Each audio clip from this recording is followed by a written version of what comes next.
Okay, you're live, Alan. Thank you, Jill, very much for looking after us. I apologize for putting everyone in a panic by not getting on this link, but I finally am on. And thank you for your patience. I always enjoy the preamble and the chit chat before a meeting, and I just didn't get here early enough, but thank you very much. We'll call the meeting to order at 4:01. This is a special meeting to discuss planning our venture into a new planning document, and we are delighted to be here. I have some protocols. The meeting is called to order, and people who wish to participate have been notified that they have to register in advance. This special meeting of council is to launch Southwest Middlesex official plan process. Council, is there any disclosure of pecuniary interest or the general nature thereof? Seeing none, we'll move on. Of course, we have a delegation. Eric Steele and Dan Smith from Monteith Brown Planning Consultants will present to council their opinions and research on entering into this, and we're absolutely delighted to have them. What I like about public meetings is that the right information gets out, and that's very important. I know we all participate in casual coffee shop conversation, but public meetings allow the correct information to get out to the public, and that's why it's so important that we hold them and notify the public of such. And we certainly will turn the floor over to our presenters, and we're delighted to have you here. Dan, Eric, you take the floor.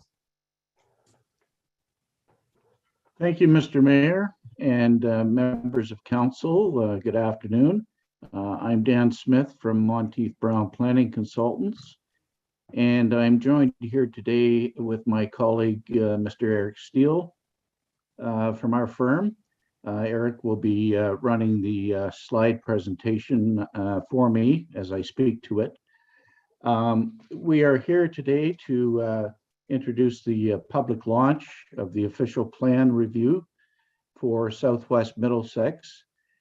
It is a process which involves certainly a public component to it, as well as consideration from council. Could I have the next slide, Eric, please? By way of housekeeping, we kindly ask to avoid any background noise, that you consider keeping your microphone muted unless you're speaking. And if you have that feature available to you, please feel free to place any comments you have in the question and answer box. Apparently there is such a feature. I've never used it, but if you wish to do so, certainly feel free to. And if you also have the feature that allows you to raise your hand to ask any questions or direct your question through the mayor, feel free to do that as well. I do have a presentation to go through. I hope to be as brief as possible with that, to allow sufficient time for any questions or comments from council or from the public. So we'll start off, next slide, as to what the purpose of the meeting is. It's basically to introduce the process to council, and can't emphasize the importance of having the public engaged in this process as well. It is a public process, and it will continue to be that way until the end of the exercise. We hope to inform the community about the potential areas where land use policies are being reviewed, and we're also here to answer questions about the process, what next steps might be involved, and what this means to the ratepayers and to council moving forward. Next slide, please. An official plan is basically a policy document containing the goals, objectives, and policies to guide land use development and growth in a municipality, in this case, Southwest Middlesex. The plan includes policies carrying over a wide range of topics and essentially focusing on the urban and settlement areas, agriculture, of course, infrastructure matters, recreation, and built and natural heritage features. Those are some of the main ones, but there are, of course, other considerations as well. Next slide, please. The Southwest Middlesex official plan was adopted in December of 2007 and approved by the county almost a year later in 2008. It really represents the first ever official plan for Southwest Middlesex, and it replaces 4 earlier documents that were in effect in the villages of Glencoe, Wardsville, and in the townships of course, of Eckford and Mosa. It's really the province through the Planning Act that requires a municipality to update and review its official plan every 5 years. And that document must conform to the Planning Act, Provincial Policy Statement as currently released in 2020, and the County of Middlesex official plan, which of course is now under review itself. There has been, to our knowledge, 1 official plan amendment for the Southwest Middlesex official plan, and that has been in the 14 years since the plan has come into effect. Next slide. This is a simple diagram outlining the process going through the official plan review. As you can see, we are very early on into the review process through this launch meeting this afternoon. Following that, we will be in a position to prepare some detailed policy recommendations, some changes to the plan, and those recommendations will be considered at a later meeting, a special meeting of council later in June of this year. Following that, council will review any of the feedback as a result of that meeting, and a draft official plan amendment will be prepared. That will be considered at a statutory public meeting later in the summer. There may be some adjustments or some modifications arising from that statutory meeting, and that will lead to the adoption of the official plan amendment by council at a later date to be determined. Keeping in mind that all of this goes through an approval process, which ultimately includes the County of Middlesex as the approval authority. The adopted official plan amendment would be sent to the county for final approval, and there would be also an opportunity for appeal at this time if that is necessary. Next slide. Before I get into the general policy updates, I just wanted to set out the environment as to where these policy updates are coming from. And essentially, there's 3 major sources. One is through provincial bills that have since been enacted that have amended sections to both the Planning Act and the Provincial Policy Statement. Secondly, there have been a number of supporting studies that have been undertaken at the county level which are important matters to be considered in any review of the official plan, and recommendations arising from those studies will be evaluated, and we will be recommending some policy changes arising from those studies. And of course, finally, the updating of the County of Middlesex official plan will have a significant bearing on any policy changes that are recommended for Southwest Middlesex, because ultimately the Southwest Middlesex official plan has to be in conformity with the County of Middlesex official plan. I would like to point out too that this exercise of reviewing the official plan is a policy review only. It's not intended that this be a detailed review of land use designations, or are we looking at supply demand for residential industrial lands, or boundary adjustments at this time. There is a time and place for such a detailed review, and that is at some point in the future. But for now, that is beyond the scope of this study. So basically, this is a policy review only. Okay, thanks. Next slide, Eric, please. Settlement area policies refer to the policies that affect, of course, Glencoe and Wardsville, and to a lesser extent, the hamlets of Middlesex, Appin, Pratt, Siding, and Melbourne. Coming out of changes to the provincial policy statement introduced in 2020, we will be addressing changes in policy requirements for settlement area boundary expansions.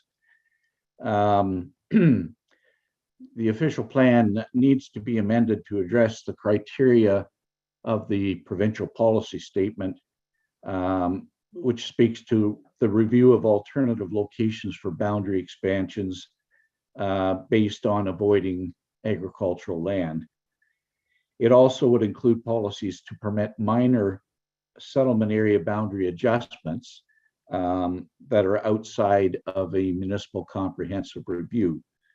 And those adjustments would only be made subject to sufficient planning justification being required.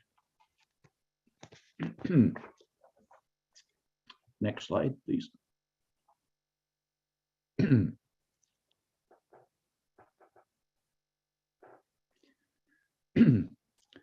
In terms of the housing policies, affordable housing has now been introduced as a matter of provincial interest. So we would be introducing policies that would look at development applications that contain a residential component, would include information on how affordable housing has been considered in a specific proposal. For additional dwelling units, these are dwelling units which are accessory to the main dwelling on the parcel, and the Planning Act now provides this for this and requires specific official plan policies to address the matter. Temporary garden suites, or what we've known in the past, or at least I've known for years as granny flats. The Planning Act has been amended to change the time period to allow for such facilities for up to a maximum of 20-year period, whereas the existing Southwest Middlesex official plan currently provides a 10-year maximum period for these. So we would be looking at changing that criteria as well. Growth projections and intensification targets coming out of a report that was presented by Watson Associates It provided updated growth forecasts, and that we will be looking at those and incorporating those into the updated official plan. Actually, there was census data that just was released today, indicating that the population of Southwest Middlesex is recorded at 5,893 persons in 2021. So we will be looking at those facts and figures and amending that section of the plan to bring those up to current speed. Next slide, Eric, please. Agriculture in rural areas, of course, a very important aspect of Southwest Middlesex planning. We are continuing to permit agriculturally related uses out there, of course. And what the plan now speaks to as secondary uses, we are looking now at rebranding these as on-farm diversified uses. This is basically something that has been introduced by the provincial policy statement, and that refers to uses such as home occupations, home industries, and agritourism uses, all of which remain clearly secondary to the primary agricultural use of the land. There has been a publication put out by the Ministry of Agriculture, Food and Rural Affairs in 2016, which references on-farm diversified uses in a detailed manner, and we would be having a look at that to introduce policies accordingly on that. Some of the severance consent policies we would having a look at in terms of surplus farm dwelling severances and minor lot boundary adjustments to make sure that they are up to date. Of course, with surplus farm dwelling severances, they really remain the sort of the last bona fide type of residential severance in the rural area, and we want to ensure that the policies are completely up to date with PPS. Minimum separation distances, which refer to the placement of new agricultural facilities or new residential uses, to ensure that the compatibility issues between these uses are addressed. We need to look at that as well to make sure that that's in accordance with the MDS formula, which were introduced in 2017, along with a guideline for using those separation distances that is known as Publication 853. Next slide, please, Eric.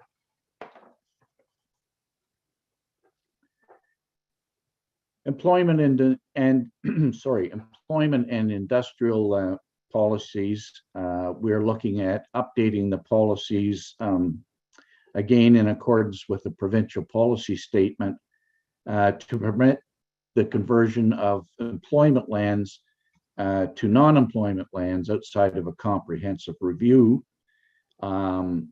provided there is sufficient planning justification provided for doing so.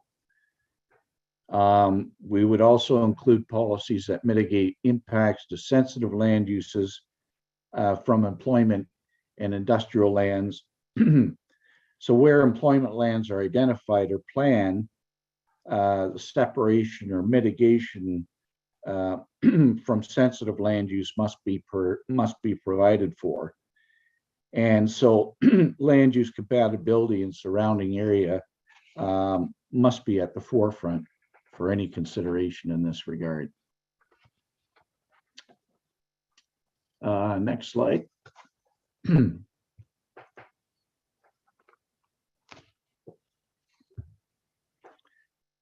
For the recreation and open space policies, we would be looking at recommendations to amend the official plan policies to address changes to the parkland dedication rates.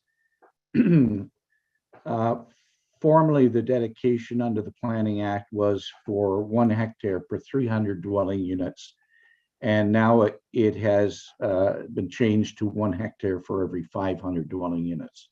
So we will want to ensure that we have that sufficiently addressed, and also introduce further criteria that ensures the suitability of such parkland dedications. There are recommendations that are stemming from the Southwest Middlesex Parks and Recreation Master Plan, which was completed in September of 2021. These would include criteria speaking to the suitability of the land that is proposed to be dedicated for park purposes for both passive and active park uses. And also, of course, the option of accepting cash in lieu where it's considered appropriate. Next slide, please. For the resources policies in the official plan, we would want to look at addressing changes in provincial policy regarding aggregate resource extraction. Now, Southwest Middlesex, of course, is not known for its aggregate deposits, but nevertheless, we still have to have a look at that to make sure that is in accordance with the PPS policies. We would certainly include policies to further protect the cultural heritage resources, and with specific reference to ensure consultation with Indigenous communities for the preservation of any archaeological resources that are identified. Next slide, please. Natural heritage, which includes such things as wetlands, woodlands, areas of natural and scientific interest. We we want to look at the provincial policy requirement now that introduces policies to promote addressing climate change, whether that be through energy conservation, certain building design elements, or even the use of vegetation in settlement areas where appropriate. Those certainly have to be considerations. We want to update the policies to protect the natural heritage features with specific reference to a study that was prepared for the county in 2014, and that is entitled the Middlesex Natural Heritage System Study, and there would be specific reference to that as a guiding document for the policy recommendations. There have been some long-standing, outstanding deferrals to the current plan regarding the Thompson Wetland and the crystalline development policies. The Thompson Wetland is now considered a provincially significant wetland.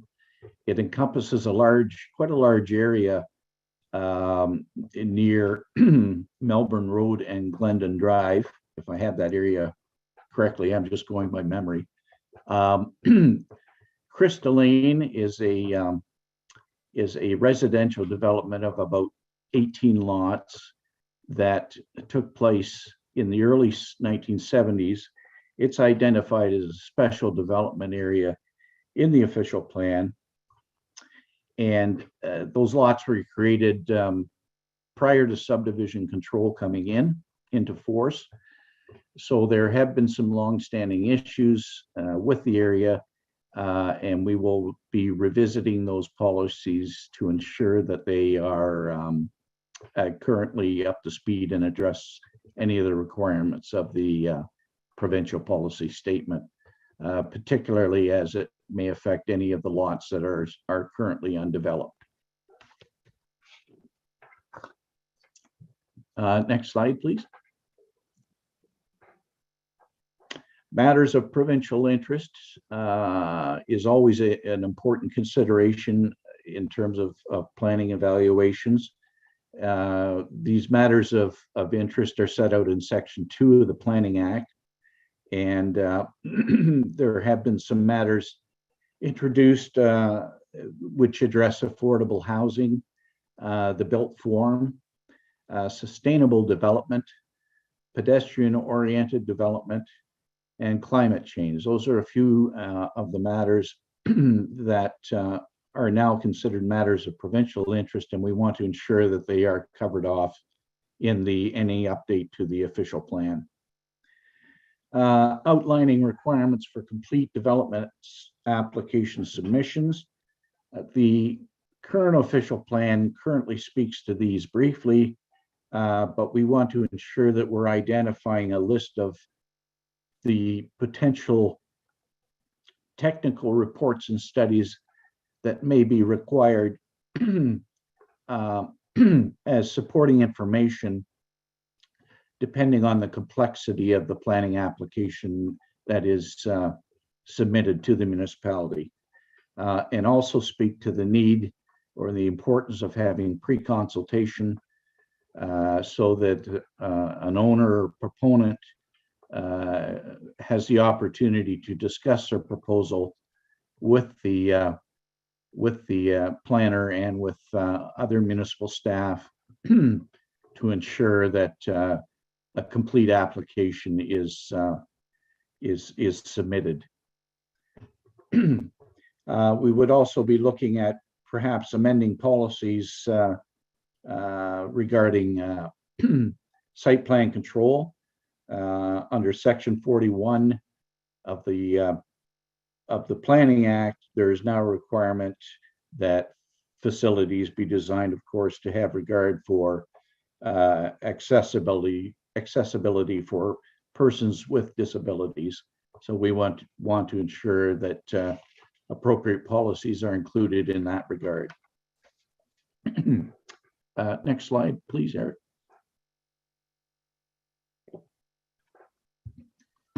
Excuse me.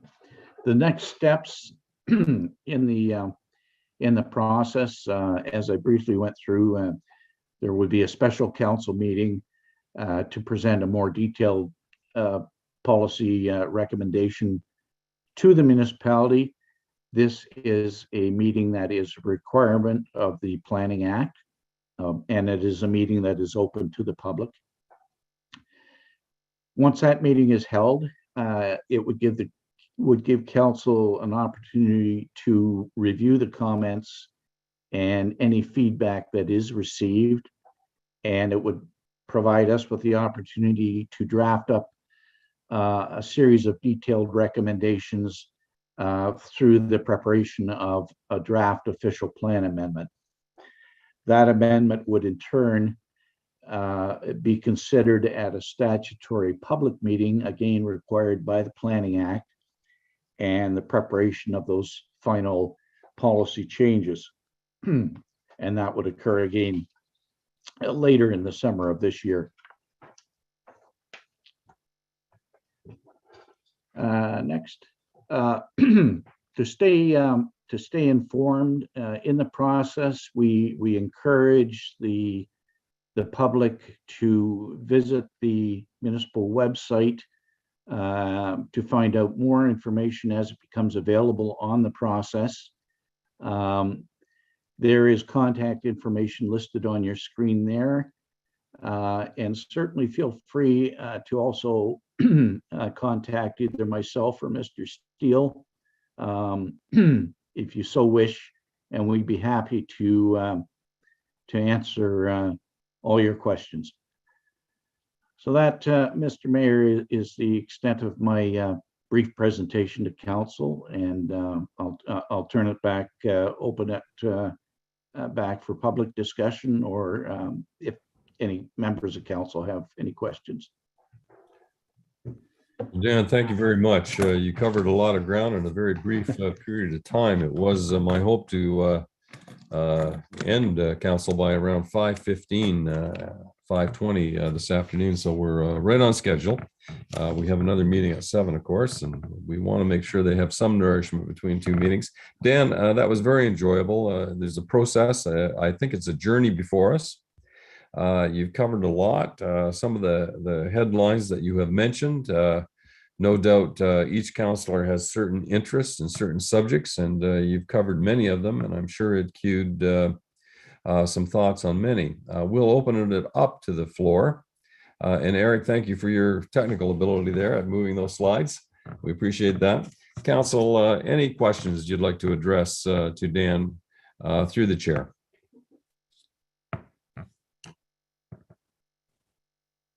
Yeah, we'll call it again. Yes, go ahead, Councillor Choi. Thank you, Mayor Mayhew.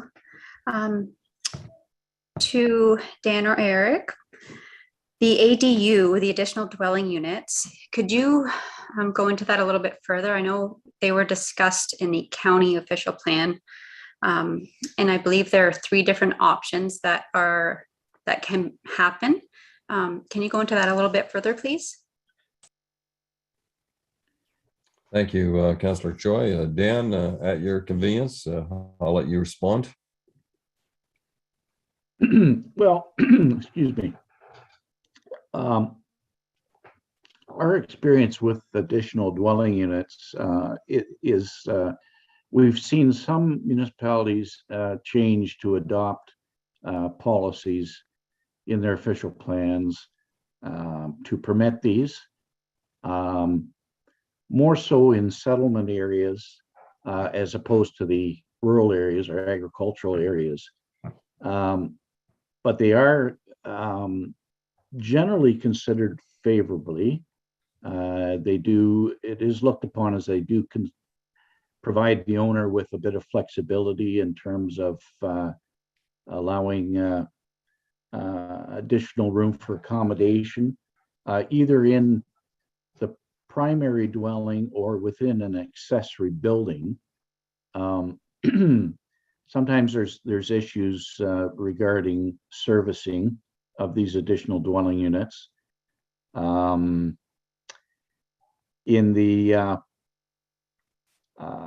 suppose what has to happen as part of this is that there will be some changes or modifications required to the municipality zoning bylaw to accommodate them, if it's considered desirable to include policies regarding additional dwelling units. I know there's probably more detail I could get into at this time. Were there concerns or issues raised at the county in that respect at all? No, there has not been, Dan, to date. I happen to sit on the planning review committee, and we're in the process of, I think we have probably another 30 days ahead of us before recommendations are brought to county council. But we are working our way towards it. I guess planning has to address the needs of people, and the accessory buildings have come before our council on a couple of occasions. So planning have to address the need requirement while at the same time keeping some parameters of control. But it's still a fluid discussion, but it's an amiable discussion. There's no contention on it at all that I've seen to date. Okay, thank you. Council, any further questions? Yes, Councillor Cal, please go ahead. Thank you. Through the chair to Mr. Smith, we have seen on-site diversification come up in Southwest Middlesex in the past term. How would changes to our official plan support these actions that are coming forward to us? This was on-farm diversified uses? Yes, sir. Okay. Basically, what we have seen in some other jurisdictions where these uses are recognized, the policy environment revolves around the reliance upon guidelines that were published by the province that go into some detail as to how these uses would be permitted or under what circumstances. And the overriding theme here is that they would still be very much accessory to the main or primary use of the land for agricultural uses. And there would also be some changes required to the zoning bylaw to introduce specific regulations governing the size of the use and the just the types of parameters under what kind of intensity of use you would be looking at here. For instance, it's not the intention that full-blown industrial or commercial uses be permitted as part of this. I think the size that I've seen before is it be limited generally to about 2 acres or so on the lot. That's one example. But certainly it is something that's becoming more popular out there, and it's a way, I guess, the province considers it desirable to allow owners greater flexibility in the use of their agricultural parcel. Thank you. Thank you. Yes, Councillor Vink, please go ahead. Thank you, Mayor Allen, to Dan and Eric. Just a follow up to what Councillor Choi stated. I was talking to a farmer, and his daughter is farming with him, and they would like to put up a second house on 150 acres. So that's something that I would like that this policy takes a look at to help the farming community and also to provide more housing for the municipality. Yeah, thank you. That's a comment, Councillor Vink, and we'll. I'm sure this looks like Dan is documenting that. Thanks for your comment, Council. Any further questions to Dan? We still have about 20 minutes. We can go at this. Dan, perhaps while I let Council ponder that, if I could ask a few questions, I would appreciate it very much. Some are certainly questions and others are concerns. It is in support of Councillor Cowell's comment about, I hate to use the word recreational farming, but I like the word vertical farming has been used quite a bit. What I find, and I want to make it very clear, that the primary industry in Southwest Middlesex is agriculture. And nothing is more important on our radar than the ability to produce feed, food, and livestock is exceptionally important. But that being said, I find a certain sterility coming upon rural areas where there used to be a couple of homes on every block. Canada Post today has to drive many concessions to deliver mail between houses. There's a reduction of population in the rural areas, particularly as large corporate farms are the fashion today. There is just a lack of life sometimes, and I think there are social consequences to that, Dan. We can see it in the population of our schools, on the number of children riding on the buses. We can see it in organizations that fold, like Women's Institute, rural places of worship. The reduction of population, and another one could be even the agricultural societies are challenged. There are not the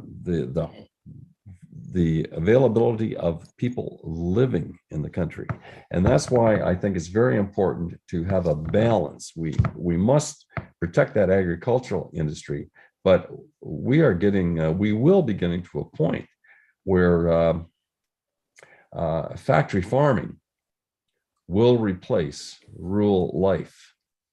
And I'm concerned about that. And I hope that we can find a balance. I can tell you that it is a very challenging subject to discuss at the county level, because I find that my opinion is certainly not shared by others. So you have a lot of work in front of you to accommodate that comment. Another thing I'd like to mention too, you mentioned certain heritage areas. Dan, the Skunk's Misery, we affectionately call it Skunk's Misery. You're probably aware of the name. It's that Carolinian tract of land that lies west of Glencoe, and that's extremely important to us. We have to protect that, but at the same time be cognizant of the people that live around it too. We don't want to stifle their lifestyle in any way, but we certainly want to protect that area. It's a very valuable tree canopy, and I think we should really pay some attention to that. Okay. And of course, affordable housing is extremely important. I get calls weekly on this as mayor, Dan, people looking for it. And I hope our staff are excellent to work with. They too have great vision. And I hope that can be addressed, that we can lay a pathway to affordable housing is what I'm hoping. I hear someone's cat. I don't know if it's Jill's or no, I don't think it is, but someone's got a cat. Anyway, council, you've had some time to think there. And Dan, thank you very much. I saw you take a few notes there. And by the way, I'll email you, Dan, with some concerns I have. So the chair does not take the time, but you can look forward to receiving those emails. Councillor Vink, go ahead. Yeah, that was our cat, Mayor Allen, but I had another question about I was talking to another farmer about minimum distance separation, and Dan and Eric touched on that. Has the policies changed over in the last 15, 20 years? I know it used to be 1,000 or 1,300 feet, and they were telling me now it's increased. Is that correct? Thank you, Dan. The minimum distance separation distances and formulas for separation of livestock from dwelling areas, has that changed over recent years? Well, when I first started in the planning field way back when, zoning bylaws for a lot of municipalities would typically have fixed separation distances, minimum separation distances in their documents. And over time, that was replaced as the Ministry of Agriculture, Food and Rural Affairs perfected or at least improved upon the formula that they use for MDS. Now we have a fairly recent version of MDS that has come out, and I've been in discussion with a number of agricultural engineers that deal with livestock daily, and they have assured me that it is a very accurate way of calculating the MDS. So the MDS separation distances will fluctuate quite a bit depending on, of course, the type of livestock and the housing capacity of the barns, the manure handling system, and what type of use, of course, is proposed next door. It also applies, of course, both ways. Calculate the distance between an existing livestock facility and a proposed new dwelling going on the farm next door, or also an expansion of an existing livestock operation. And depending on the circumstances, those separation distances will change quite a bit. Of course, hog operations are still the ones that generate the huge distances that are involved there. So not sure if I've answered that correctly, or but No, I think that was very satisfactory. Councillor Vink, you're okay there? No follow-ups? Martin, thanks very much, No. Martin, for the question. Yes, Dan, go ahead.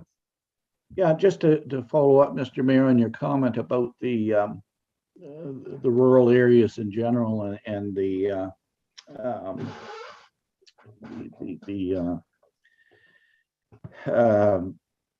institution, losing the institutions and the rural fabric. There not seem to be as much life out there as there could have been.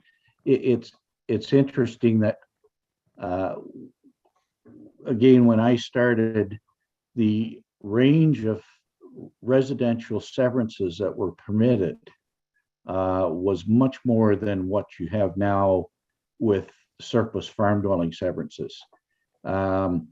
We had what were known as severances that were allowed for or on farm-related severances for a son or daughter who was actively engaged in the farm operation. You could create a building lot. You could create a building lot for a retiring farmer. You could create a building lot for an infilling situation, or you could create a building lot for an oversized residential lot. With the exception of surplus farm dwellings, all of those other types of severances have been basically taken away by the province for whatever reasons. And I think that has really significantly reduced the opportunities available for the farm community. Just my observation. Yeah, I agree, Dan, that the province is, but it is. I noticed, as you say, the social fabric of the rural community has changed. I am opposed to estate development. I am opposed to that. But the examples you gave of the historical permits in the past were very accurate. But just to clarify it and to be completely transparent, I'm against estate development in rural areas, large homes on large lots. The council, anything else? Or yes, go ahead, Councillor Cowell. Thank you. Through the chair to Mr. Smith. What you just mentioned is something that a lot of folks harken back to, and they'd like to see that again. And I can appreciate that some of the folly in our community was the way we had developments come up. And a prime example of that is Crystal Lane, in the sense that there is a lot of hardship in trying to develop those lots. So with that in mind, what would be some of the consequences if we wanted to have those types of opportunities where large lots are turned into two smaller lots? Our community is, and I can appreciate you had mentioned before that sometimes it would be servicing those lots can be a challenge. So I can appreciate, as the mayor had mentioned, sort of those houses that are for a family member of the farmer, sometimes accessing water, or I mean, sewer is not such a big deal because we can put in a septic system. But you said that the province had chosen to move away from those, and usually there's a reason behind it. Was there a valid reason? Could you enlighten us, or is it sort of just like, well, they got rid of it and we're not really sure why, maybe they'll bring it back, kind of thing? Yes, thanks, Councillor Cowell. There were a number of reasons, just based on my own personal understanding. And And I think foremost on the list was the province was becoming increasingly concerned over compatibility issues. In other words, having these lots, residential lots, basically created in an prime agricultural area, and the increasing number of complaints that you would get from these new residents in the rural area who weren't accustomed to farm odors, dust from your side roads, concession roads. Pardon me, I shouldn't be speaking concession and side roads, but I still do. Issues with the just general issues of that extent, and also the concerns, and I'm thinking particularly of retirement lots, over some instances of abuse, whereas we would find in certain cases retirement lots were granted to a particular owner or farmer, who then no sooner had the lot been registered than the next day you saw it flipped to a third party. And it's unfortunate, because really what the committees of adjustment of the day, they were relying on those owners in good faith, to use that newly created lot as a retirement lot, and the thing was flipped in ownership. So it ended up in the hands of somebody that had no association with the farm community whatsoever. So there were those kinds of concerns, and over time they built up to the point where a fair number of municipalities just simply canvassed the province and said, listen, we have to do something about this. And so you saw their gradual disappearance from the landscape. Okay, thank you very much. Thank you, Councillor Cowell. Council, any further questions? Yes, Deputy Mayor Wilkins, please go ahead. Thank you, Mayor Mayhew. Thank you, Dan, for the presentation, and it's nice to see you again. It's been a while. We used to see you quite a bit in the council chambers between you and Ted, but anyway, I thought maybe you had retired. So Dan, when you put in there revised criteria for surplus farm dwelling severances and minor lot boundary adjustments, having talked to more than a few of the county councillors, it seems that this is one of the areas of topic, main discussion, I guess, or part of the main discussion reviewing the official plan for county. I'm assuming that we will just probably mirror what they do with that. Would that be a good assumption? I expect that will be the case.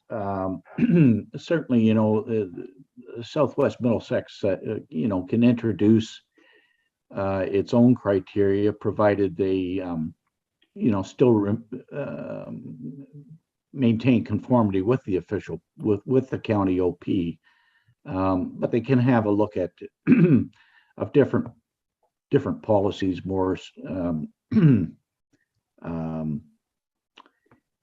I'm just wondering too that there is a date, I believe, associated in the plan regarding the establishment. The dwelling has to have been in existence, I believe, since 1999. Yeah, I believe that's true. Yeah, I don't have it in front of me now, but I think I recall that date.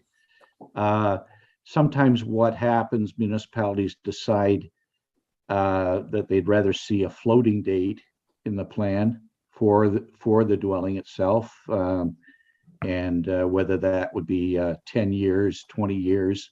Mm-hmm. So there is a possibility of doing that, but it's all based on what the county has ultimately in their plan. Right. Well, I'm glad to see that it's at least on their radar and they are looking at changing that date. So we'll Okay. just wait and see what happens there. So Dan, I'm really hoping this goes a lot quicker than the last one. You will remember how many years that took us to complete that. And this council certainly doesn't have that kind of time, but I know that that was merging 3-4 different municipalities, right? So it took quite a bit of work. But anyway, thank you very much for your presentation today to both of you. And yeah, look forward to seeing more of you. Thank you. Thank you, Mary Gay. Appreciate that very much, Deputy Mayor. We got probably about 10, 15 minutes. Yes, Mark, go ahead. I was looking forward to your hand coming up here, Councillor McGill. So, Yep. Thank you, Mayor Mayhew. Just wanted to comment on one of the things that was stated in the report. It said our official plan review was adopted December 19th, 2007, and must be reviewed every 5 years. Now, was that the requirement all along, that it must be reviewed every 5 years? And I'm just assuming, maybe was it reviewed every 5 years and the councils of the day just decided to leave it the way it was in 2007? Is that what happened? Yes, that would be my understanding. You know, certainly while a review is you know, required by the province, it doesn't necessarily have to go out for public scrutiny. It can be addressed by council, and if there are no changes that are really deemed necessary, then it doesn't have to be opened up to the public anymore in the sense of what would be discussed at a regular council meeting. So. okay. Thank you, Dan. Thank you. Any follow-up, Councillor McGill? No, just that I'm really interested to see what the county plans on doing. I think we may find out more about that in May, because as I see it, well, we cannot really proceed with changing anything until we find out what the county's position is on things, because all our plan has to conform to the county and the provincial rules. Correct. Yes. Yep. Mm-hmm. Well, just and thank you, Councillor McGill. Thank you, Dan, for the dialogue with Councillor McGill there. I can assure you that the timeline to prevent the unnecessary flipping of houses, there is discussion and consensus on that, and that information will be coming forward quite soon. And we've addressed that as well, to be not only to prevent unnecessary homes in the country, but also in respect to life in general, that the 20 years was shortened. I think the discussions are around being shortened on that. So that is certainly right at the forefront, and that planning is moving very fast. We certainly hope to have this done by summer. So Mark, those questions will be asked. Okay. Any further questions? Dan, I just had a couple of jots down here. Another thing that brownfield, we have a few brownfields in our municipality. Did they come into play at all, or in planning, or in zoning? Do you put that on your radar, or have some period of thought regarding a classification such as that? They you don't see them too frequently out there, but when they do appear, there's usually some information to usually some local context or information as to, yes, they were used for a previous industrial use. There's some information initially presented. Coming out of that is likely a requirement for a environmental impact assessment of some sort. That would be determined by someone who was an expert in that field. Generally, there's also a record of site conditions, which is a requirement where any Brownfield condition exists. That record of site conditions has to be posted on the province's environmental registry site and is available for public scrutiny. I am not too familiar with the process, but I can certainly do some digging into that if you require some follow-up on that. And those subjects that you just referred to, we have those reports, and I believe it is registered. But we will. I'll certainly continue on with that questioning through email. Certainly. Yeah. Okay. All righty. We are doing good. Mike, you're okay there, Councillor Scholdice? All right. I'm looking for Doug Bartlett. I don't see Doug on the screen here. Yeah, but no, I think yes, Martin, go ahead. I see your hand there. Thank you. Thank you, Mayor Allen, to Dan and Eric. Natural heritage.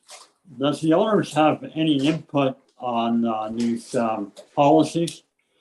I know on one of my particular farms, the ANSI got increase from 3.5 to almost 29 acres without me being notified. So and there's other property owners that are affected that way as well. So do they have any input on that?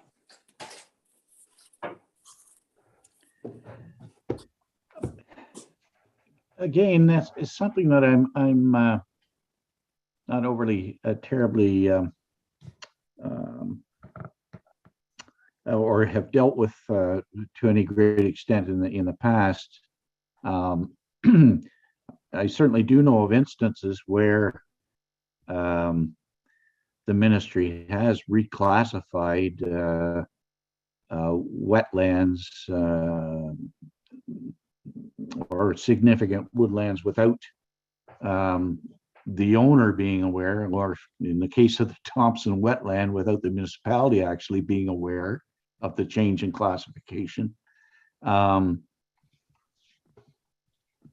For the Thompson Wetland, I think it was 10 years before the municipality found out that it had been changed from a locally significant to provincially significant. So there seems to be maybe at times some disconnect there between what the ministry is reporting. Unfortunately, the owner, I don't know what avenues are open to the owner to dispute a classification, but I'd certainly be able to or willing to look into that for you if you'd wish. Yep. Thank you, Martin. Thank you, Dan. The acronym that Councillor Vink was referring to, ANSI, is referred to as an area of scientific interest, a natural area of scientific interest, okay. Which we have in our region, as Councillor Vink implied. Doug, are you okay there? Doug Bartlett, Councillor Bartlett? Good, okay. Yeah, I did have a question, but it's already been answered. So okay, great. Thank you very much. Dan, I'm going to give you the last word before we close. How would you like to wrap this up this afternoon? Thank you, Mr. Mayor. Just a brief comment that these official plan reviews can typically seem like to the layman to be awfully dry and question as to why they are even necessary, but they are. An official plan can't remain a stagnant document. It has to be brought up in terms of its conformity with provincial policy documents, whether one likes it or not. The planning policy is driven by the province down to the local municipalities, and I think it's rather timely at this point that the municipality undertake the update simply because of the ongoing review to the county official plan. And I think at the end of the day, council will find that the policy changes will be something that you can certainly live with, and that will be a good thing overall. Thank you very much, Dan. Well, Council, thank you very much for your attention. I appreciate you coming this afternoon to this. I want to thank Mr. Smith and Mr. Steele for participating. Behind every council, of course, is an administration and staff, and behind Monteith and Brown Planning Consultants is secretarial and administrative functions as well, beyond the scope of Dan and Eric.